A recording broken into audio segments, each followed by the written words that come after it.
মিত্তির বাড়ি দর্শকের জন্য চরম দুঃসংবাদ। ধারাবাহিকটি আরম্ভ হয়েছে এই তো কদিন হলো, ইতিমধ্যে দু একবার স্লটও পেয়েছে, কিন্তু এই সবের মাঝে মিত্তির বাড়ি থেকে বাদ গেলেন এমন এক প্রধান অভিনেত্রী যা শুনলে ভেঙে পড়বে দর্শক।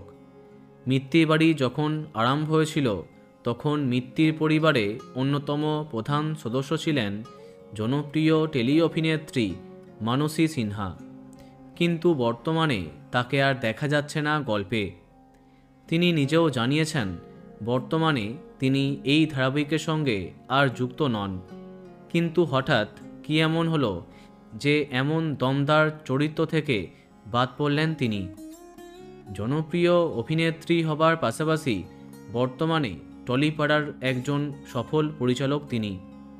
তার পরিচালিত এটা আমাদের গল্প এবং 5 নম্বর স্বপ্নময় লেন দুটি ছবির মাধ্যমে নিজের পরিচালনার দক্ষতা বুঝিয়েছেন তিনি। পরিচালকদের বৈঠকে তার দেখা পাওয়া যেতেই তার কাছে জানতে চাওয়া হয় তিনি এই ধারাবাহিকের তরফে কল টাইম পেয়েছেন কিনা। সেই সময় তিনি জানান, আমি এখন মিত্তির বাড়িতে নেই, তাই শুটিংয়ের কল টাইম পাইনি। তাহলে কি ধারাবাহিকটি নিজেই ছেড়ে দিলেন? সরাসরি তিনি কিছু না বললেও এটুকু জানিয়েছেন যে তাকে আর ডাকা হচ্ছে না এই ধারাবাহিকের কর্তৃপক্ষের তরফে, যা নিঃসন্দেহে সবার মন খারাপ করবে।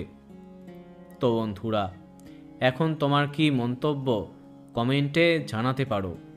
আর এই রকমই আরও অনেক ভিডিও পেতে সাবস্ক্রাইব কারেন্ট বস। ধন্যবাদ।